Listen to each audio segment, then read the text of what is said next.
Welcome back to the Football Rig, ladies and gentlemen. Another episode, the weekly episode from Football Rig. We're going to talk everything that is related to football, mainly about the Premier League, and of course, Arsenal are there. But this time, I want to talk about a lot of clubs that I think that we need to talk about, like Liverpool, Chelsea, Man United, and Arsenal. I'll leave Arsenal until the end. So I want to talk about several things, what's happening in the transfer window, the dynamics of the window. What do I think personally of the window, and what's going on there? I mean, there's a lot that's happening, especially in during after July. Alaikum salam. Zir Talks, guys. Zir Talks goes up to Zir Talks, guys. One of the real ones. Uh, we need. We need to support our community, especially the ones that are starting a fan channel from Saudi. Big up to you, Zir. I'm waiting for the Jokeris Bomba, man. Listen, it's been a hassle for all Premier League, for all Arsenal fans that we're waiting for Jokeris Bomba, but we're still waiting for it. For some reason, they're still discussing the final details of. Is it out? Is it out? No way.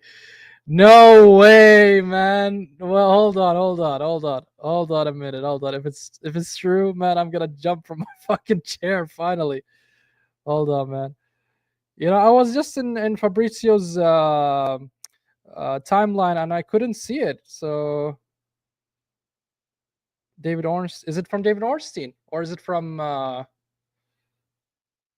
verge of total agreement?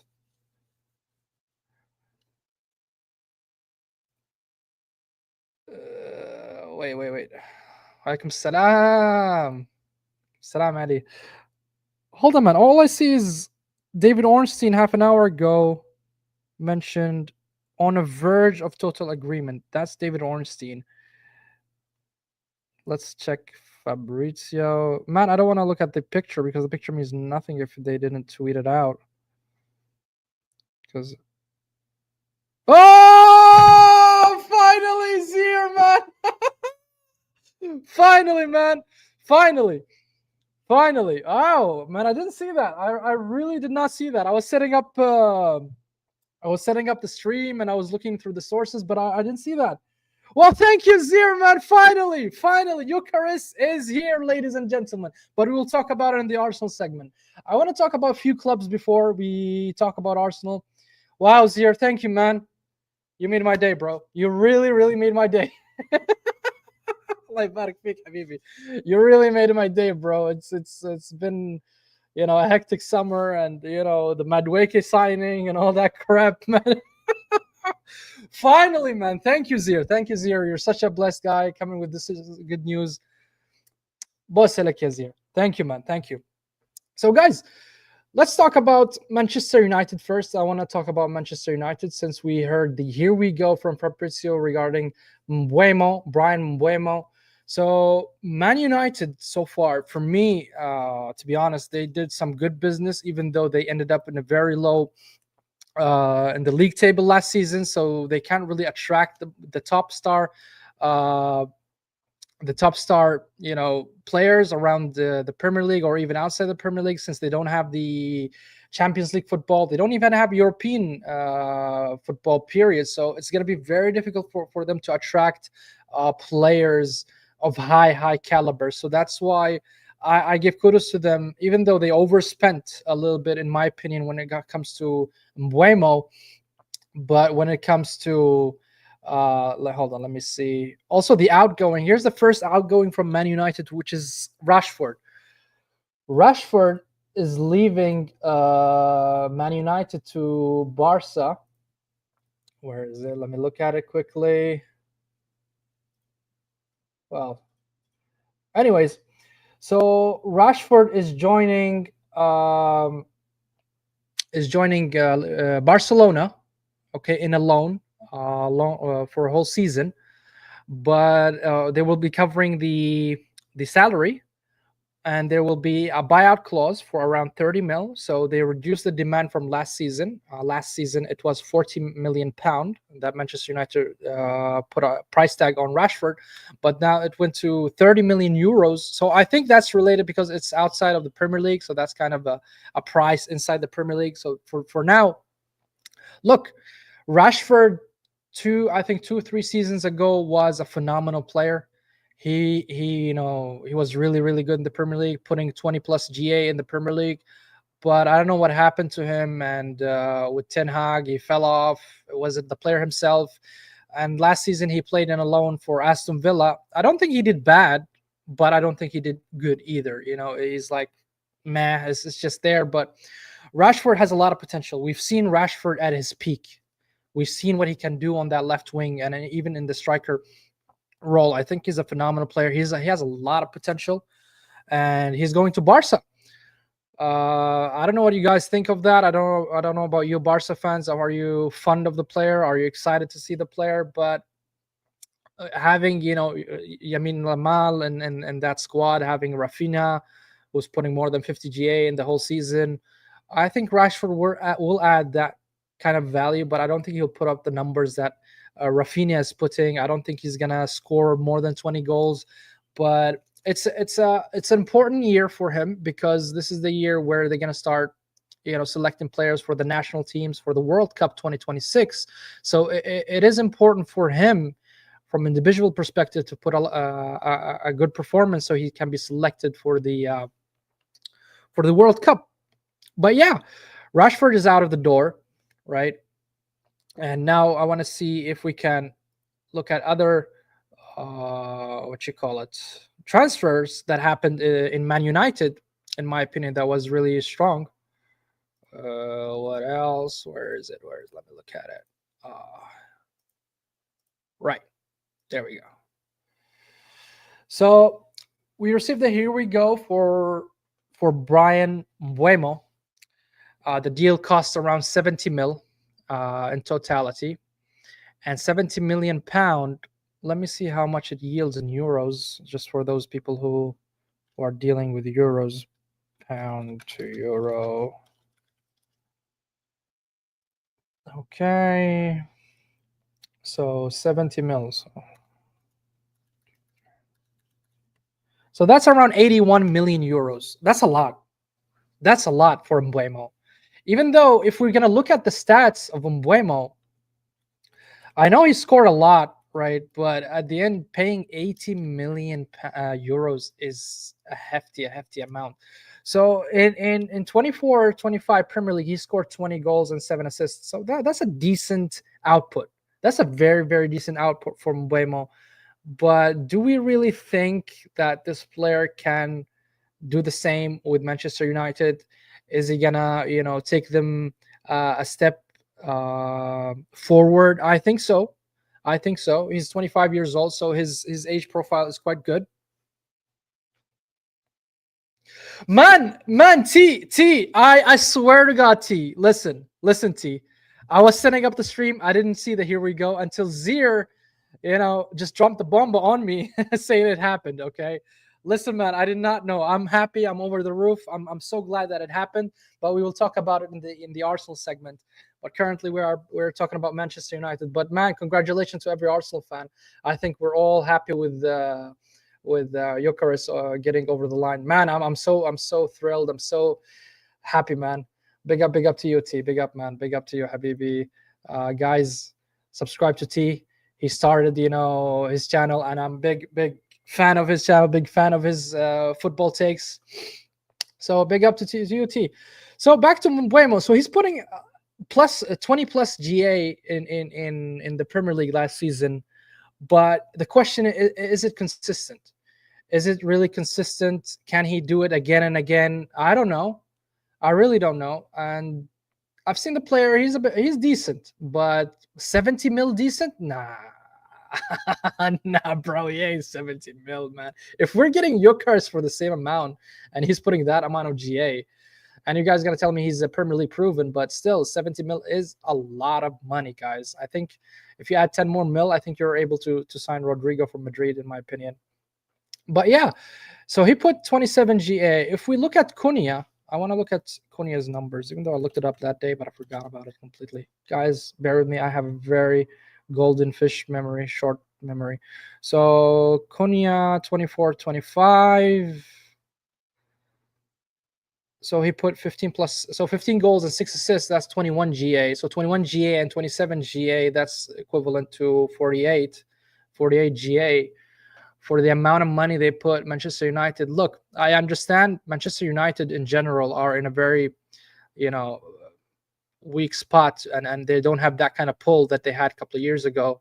And they're trying to, sometimes overpay players to convince them with their project, even though their project is still, in baby phases and baby steps. Because Amarim never had a transfer window, and this is his first transfer window.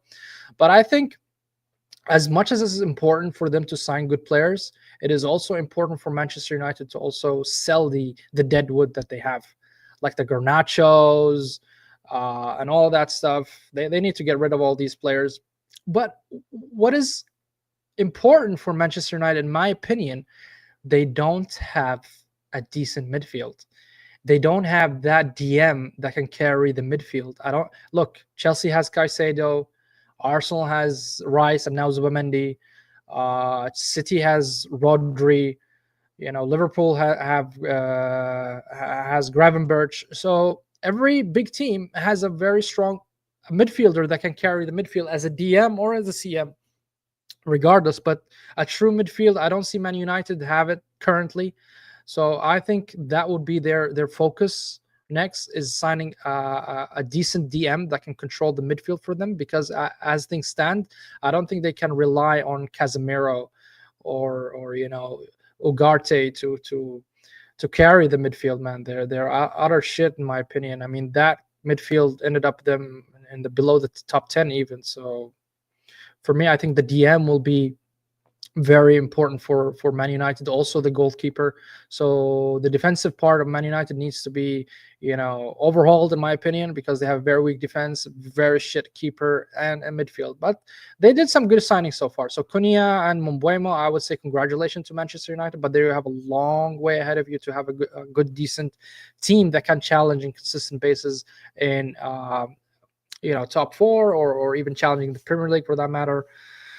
So yeah, Manchester United, man, from where they are and what they're doing now, I think they're doing decent. I really think they're doing very decent job so far in the summer transfer window. But let's see until the end, so that we can judge the overall transfer window for Manchester United.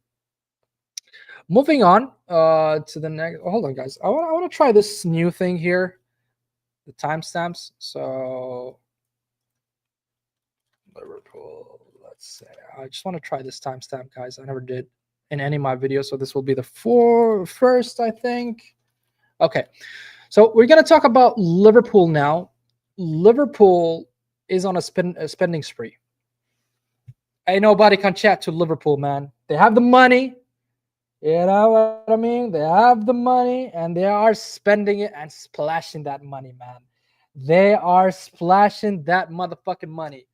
Liverpool are moving mad and crazy, and I never seen Liverpool such aggressive in a summer transfer window, or any window for that matter. I've never seen Liverpool in my lifetime do what they did this season in the summer. They signed Frimpong, Kirkez, and they signed Ikitike so far. I mean, wow. And Florian Wirtz, 4 players that are in the starting 11. Let me repeat. The players that Liverpool signed, the 4 players that I just mentioned, are going to be in the starting 11. And that's not taking in consideration that they're going to sell Luis Diaz. Let me pull out the news for Luis Diaz, for that matter.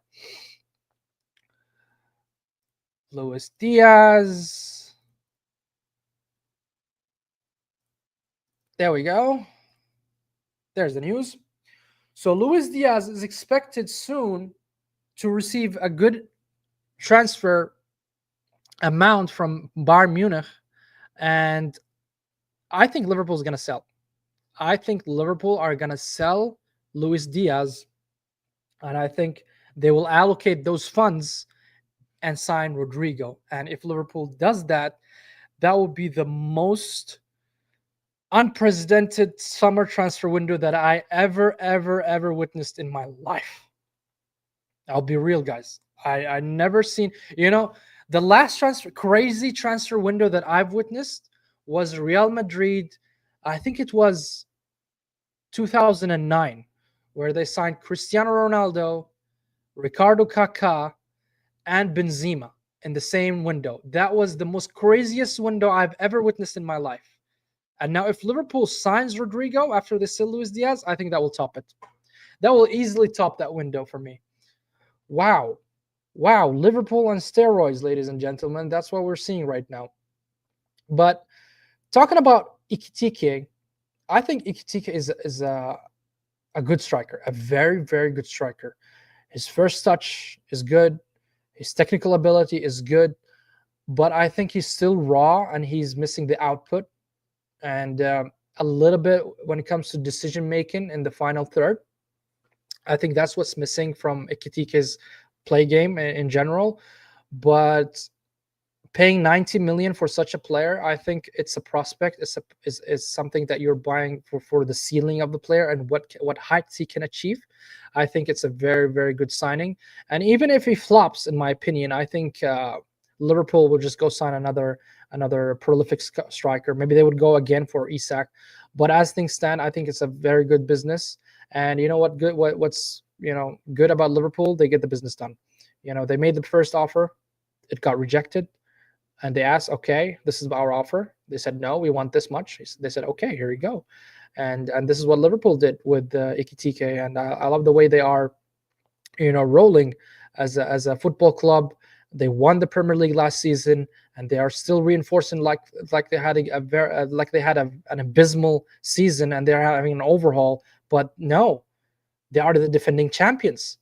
They are the defending champions, and they're spending like crazy, and that's a message from Liverpool board saying that, okay, we are Premier League champions now, and we want to retain that, and we're going to continue winning. And that's the message that the board is sending across the whole football world. In my opinion, the whole football world are witnessing what Liverpool is doing as a project, and I think they are doing great stuff so far. But when it comes to the wingers, Luis Diaz is most likely going to leave to Bayern Munich, and I believe that Liverpool will go straight away to Rodrigo. We saw a couple of days ago a lot of social media, mainstream media posted that Liverpool are looking into Rodrigo, and some even went crazy and said they want Rodrigo and Isak. By the way, Isak just requested £300,000 as a weekly salary for him to sign a renewal contract for Newcastle, and I think Newcastle will meet up with Isak's demand, in my opinion, because they have the PIF, which is the most richest, I would say, owner in the Premier League. But for Liverpool, I think Isak is going to be a very difficult man. Yeah, they will pay it, man. I don't think it's an issue for Newcastle to pay that salary, and I think he will be the highest earner in Newcastle, and he deserves it. Deservedly so. He very much deserves it. Yeah, I heard about Al Hilal links as well, but I don't think those were solid. I would say on solid ground. I don't think Isak will throw his career in the Premier League, and he's flourishing in Europe just to join Al Hilal to make a fortune. At least not at this stage of his career. I don't think he's going to go to Al Hilal or to any Saudi club for that matter, even though it's owned by the PIF. But I don't think also the PIF would like their investment in Newcastle to go to shizzle. I mean, they still want to invest in Newcastle. I think their goal in Newcastle to win trophies. So by selling your main striker or main guy, I don't think that sends a message that you want to win trophies. So I think there was something. What is that? I think there was something in it, but it's more of him contemplating than him wanting anything to do with us. Nah, man, I don't think he even entertained that option, in my opinion. I don't think they even thought about it. It's like, what? Nah, it ain't happening. It ain't happening, Zero. I know you're a Hilali and you would like to see him in Hilal, but I'm sorry, bro. It's not gonna happen. I don't think it's gonna happen. But hey, bro. Yeah, Liverpool are moving crazy. if they sign Rodrigo, even if with the current squad, I think they are. For me, I think they're the first choice to win the Premier League. I'll be honest. Even if we sign Jokeres, and I'll speak about Arsenal transfers, and even we go sign another attacking midfield or even a winger, I don't think our chances in the Premier League will be better than Liverpool, in my opinion. So far, Liverpool you know are moving crazy, man.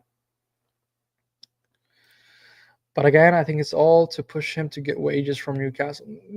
Maybe, it could be PR stunts, could be. But with all the respect, if I were him, I wouldn't move to Al Hilal. With all the respect to Al Hilal, of course, and the Saudi Pro League. But at this stage, I wouldn't move to Al Hilal yet, I would say. But yeah, um, again, back to Liverpool. Do you think Liverpool are gonna play two striker if they sign Isak? It's a lot of talks about Liverpool might change the way they play, but I don't think they will do. But I think it's a possibility, and it's something that they have in their pocket, which is having a left wing back and the right wing back in both Frimpong and Kirke. So that gives them the flexibility, you know, to change formation or to change the style. Uh, but I think Liverpool are missing a player, which is a defender. To be honest, to be fair, just to top like the cherry on the top for Liverpool's window is to have a defender because they sold Konza to Bayer Leverkusen, and I think they are short when it comes to the defense. I mean, having Van Dijk and Konate, there's a lot of talks about Konate might sign even for Real Madrid this season, but I think Madrid is gonna convince him to just stay for one more season and then just move there for free. But I think Liverpool needs to address the defense. They have a decent defense, of course. Nobody's saying Van Dijk is shit, but Van Dijk is growing old. Okay, and in the same manner, they don't have a really good backup. That can compete in all competition in all tournaments at the same time. I think they need to sign a player. There were some links with Mark Gahey at the beginning, but I never see it materialize. Or there was no pursue from Liverpool. But I think they will go back to it once they get some of the outgoing from the club, because two players that are almost confirmed that they will leave Liverpool, which are Chiesa, Federico Chiesa, and Luis Diaz. Hold on, let me put a timestamp here. Hi. So I'll say, what is the minute in this 24? Okay. I want to move on to talk about Chelsea for a second. Okay. So Chelsea, for me, and I'll be honest, guys, the best team that I've seen doing business in the transfer windows are Chelsea. And I know they've spent a lot. They found a lot of loopholes, as we mentioned, to allocate the funds so they can, bypass the FFP and the PSR and all those regulations that they have in the Premier League. Chelsea is a very, very smart club when it comes to transfer windows. Look, they've signed what they need. They've signed Pedro. They've signed Dilap. They've signed Gittins. And they're moving crazy also in the transfer window. But what is fascinating about Chelsea is, first of all, they managed to control their wages structure, the structure of the wages in the club. They managed to control it very well. They control between 100 and 150k, which allows them, to have a wage structure in the club, and which allows them also to spend and amortize that amount of money across many years. It could be 6, 7, 8 years, and this is why they're not being hit by the FFP. And I think they are very smart by doing that. And I want to share some. Sorry about that. I want to share what is happening with Chelsea so far. I mean, aside of the players they signed, Pedro, Dilap, and Gittins, and of course they're looking at a goalkeeper. They're looking at many things. Chelsea, where is it? Hold on, let me see. Chelsea, man, what the fuck is Chelsea doing? Okay, and the latest news is Chelsea are having club to club talks about Xavi Simons, and this is from Fabrizio. That's saying that Chelsea have made the first initial moves, and of course Arsenal remains keen on the player, but they're waiting for Eucharist to finalize. By the way, finalize. Eucharist is here. Finally, man. Eucharist is here. Eucharist is here. But I'll be honest, guys, for Xavi Simons, I really don't want him at my club, not because he's a bad player, just because I don't think he's what we need.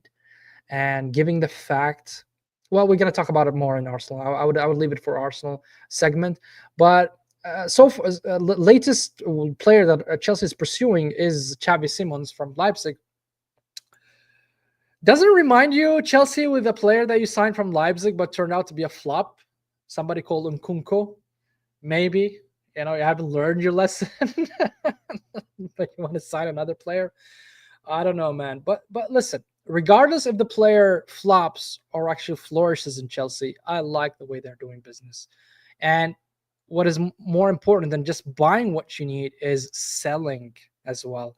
Their selling strategy and the way they sell the players is incredible. And the latest one is 50 mil Madueke to Arsenal, which is a steal from Chelsea. And they are also going to sell Vega for 40 mil to Atletico Madrid. So Chelsea is not only good at conducting business to bring players over the line, but also getting players outside the club. They're getting it for a good amount of money. They're really getting it for a good amount of money. Yeah, Fairuz, I received your text, man. Yeah, man, we got your course. I'm going to talk about him soon, man. But I just want to complete the Chelsea segment here. But when it comes, the Chelsea squad is huge, guys. Look, let's do this. I want to go check how many Chelsea squad. I want to see their actual squad. Chelsea detailed squad. Okay. So they have 1, 2, 3, 4, 5, 6, 7, 8, 9, 10, 11, 12, 13, 14, 15, 16, 17, 18, 14, 26. Guys, they have over 35 players. They have over 30 players, man. Wow.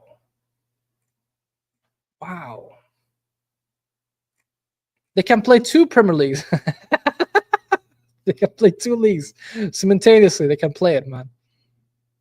Wow, man. They have a lot. Chelsea has a lot of players. Take care, man, Zier. Peace, bro. Take care of yourself. Chelsea has a lot of players, and they keep buying, and that's the model that Chelsea is going with. They're buying prospects and potentials, and they're saying, okay, whoever flops, and whoever get the ground running, we'll keep him in the club. And even if he flops, they would sell him for a good amount of money. And this is why the Chelsea model, for me, when it comes to transfer windows, is the best so far that I've seen from the top Premier League clubs. I wouldn't take them and City are almost close, but I put Chelsea ahead because they managed to find loopholes and overcome them. So that's why I would put Chelsea ahead of Manchester City when it comes to the transfer window strategies and how they conduct the business and how smooth they do it. But again, they won the World Cup, and you have to congratulate them for that, beating PSG in the final. I mentioned that in the previous video, that the Blues found the blueprint against PSG. You can check out the video, guys. And by the way, hit the like button, subscribe if you are new to the channel. It really helps us to grow in this channel. But here, guys, what do you think that Chelsea gonna end up in next season? I think personally it's gonna be top 4 for them.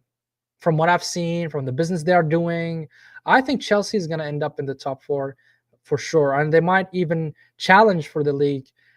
In my opinion, if they, Mariska gets his squad right, gets them fit and in form, I think they have a very good chance to challenge for the Premier League.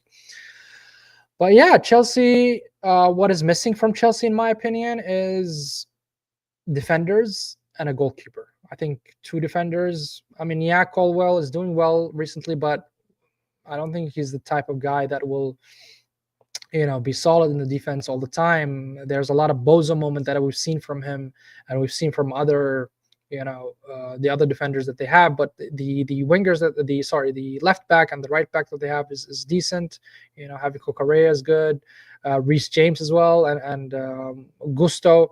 I think they have good right back and left back. But when it comes to defenders, I'm a bit skeptical about them, and that's why I would say they might challenge for the top four just because of their defense, and the goalkeeper, of course. If they get a good, solid goalkeeper and a good defender, I think easily Chelsea can challenge for the Premier League next season. But we'll see. We'll wait and see until the end of the transfer window to judge the transfer window of Chelsea. And you guys, okay.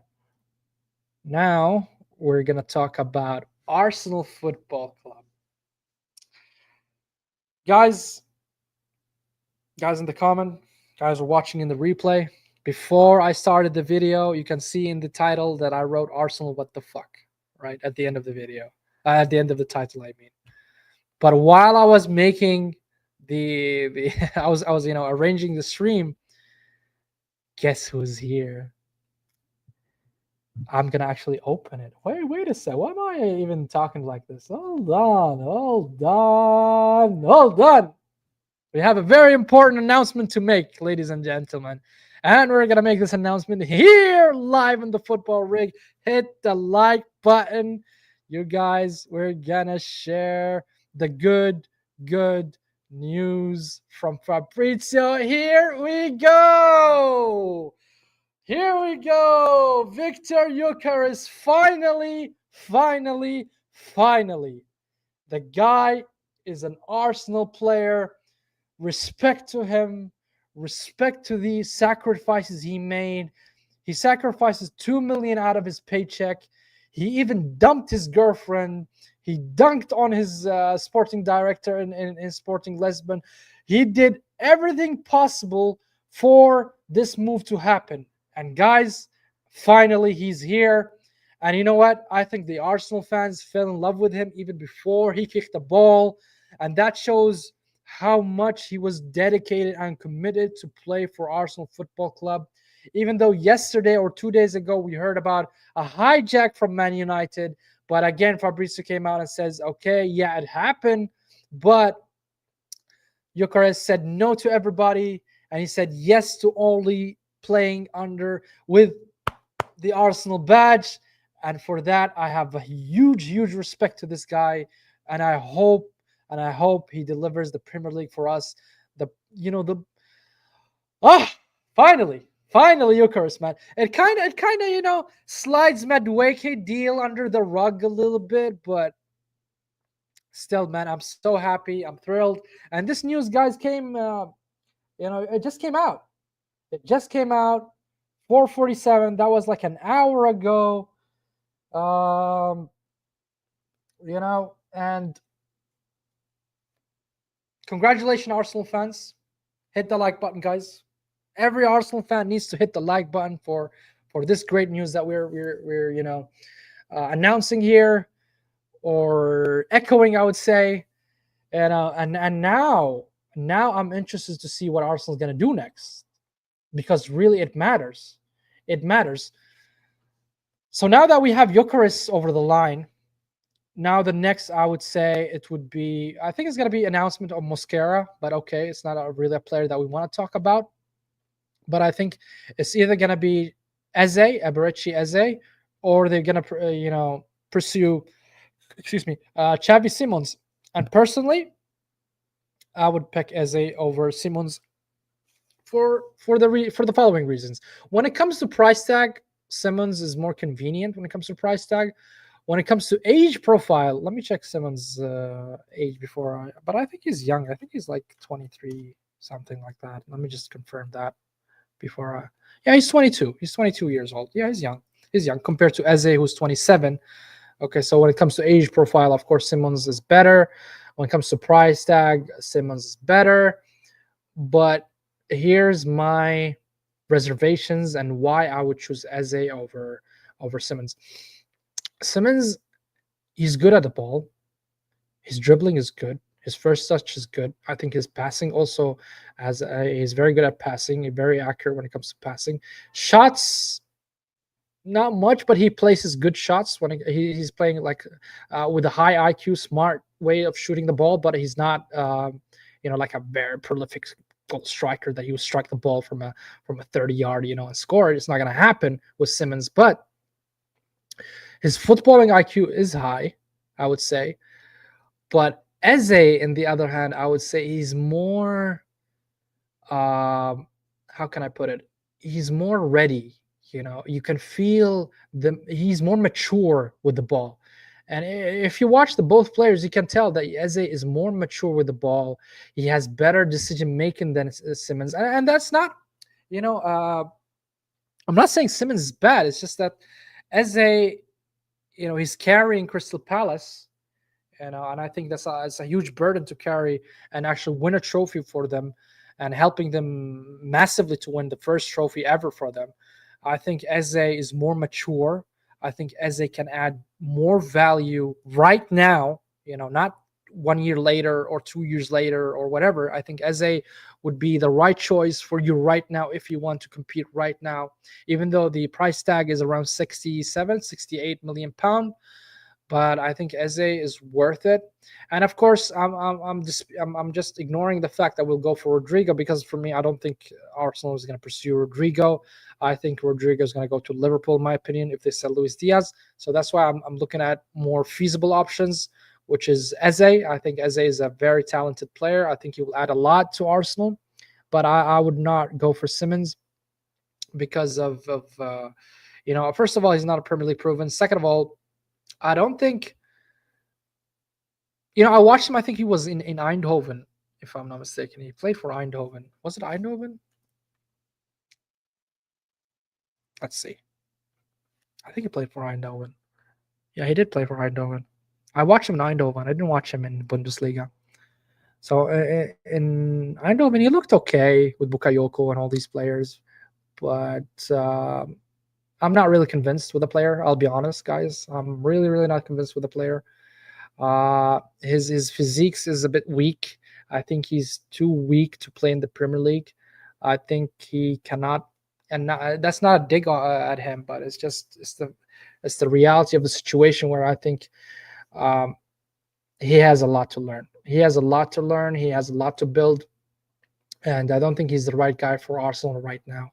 And we need the players that are ready right now. We want players that can, win us stuff right now, and that's why I would go for Eze. Eberici Eze for me is much better option than Simmons. But yeah, man, I'm thrilled to see the Here We Go. Finally, man, finally we're seeing the Here We Go. Wow. Wow. Here we go, man. I'm gonna put this shit in my profile, man. What you talking about? My guy's here. My guy's here. Mwah! Finally, man. Finally. Hey, Arsenal, if you are looking for players, later on we're gonna play a soccer game. So if you guys want to send your scouts, you might find good players here. So if you need any prolific goal scorer, believe me, we have some good talents. And yeah, man, you can sign us for very cheap, man. I think for not 10 million, even 10K would get you the signing if you want. But on that news, guys, and on that note, I'm so thrilled, so happy, and I'm really excited to see what Arsenal will do next. Who's gonna be the player who's gonna come over the line? I think it's gonna be, aside of the Madueke deal, it's okay-ish summer. Even though the Madueke is just fumbled it to the ground, but still, I would say it's a good summer so far because of Yokaris. But we need to sign more players. We need to sell more players. Trossard, we need to sell Trossard. We need to sell Martinelli. Yeah, There are still players that we need to get rid of. Zinchenko is one of them, so that can release a bit of funds when it comes to salaries. So yeah, let's wait and see what Berta will do. So far, I salute Berta for what he's doing. I think he's signing the right players. Aside of Madueke, I don't know why in earth would we sign Madueke, but it is what it is. I'm happy with Jokeres, and I think he's gonna be our number 9, our main guy, our banksman, our gunman, our everything, man. He's the player we've been waiting for quite some time, man. I mean, when's the last time we had a prolific goal scorer or striker? It was Aubameyang, I think. That was the last good striker that we had. So I'm very happy to see Victor Jokeres over the line, and here we go. And we'll see, man. I hope we never deal with Sporting again. I think they are bozos and they are frauds for the way they are conducting their business and the way they want to, milk the player, even though they had a gentleman's agreement with him, but yet they didn't honor that agreement or promise. But he turned out to be a flop. But hey, why are we complaining? Okay, why are we complaining while we have Jokeres over the line? Hit the like button, guys. Just because of that news, hit the like button and subscribe to the channel. And thank you very much for being here. Thank you for watching, and subscribe, guys. If you're new to the channel, hit the like button, as we said multiple times. And you know what? And on that note, I would say thank you very much and have a great day. Jokeres! What you saying, man? What you saying? Jokeres is here. Jokeres is here. Jokeres is here. Yeah, man. Yeah. Peace out.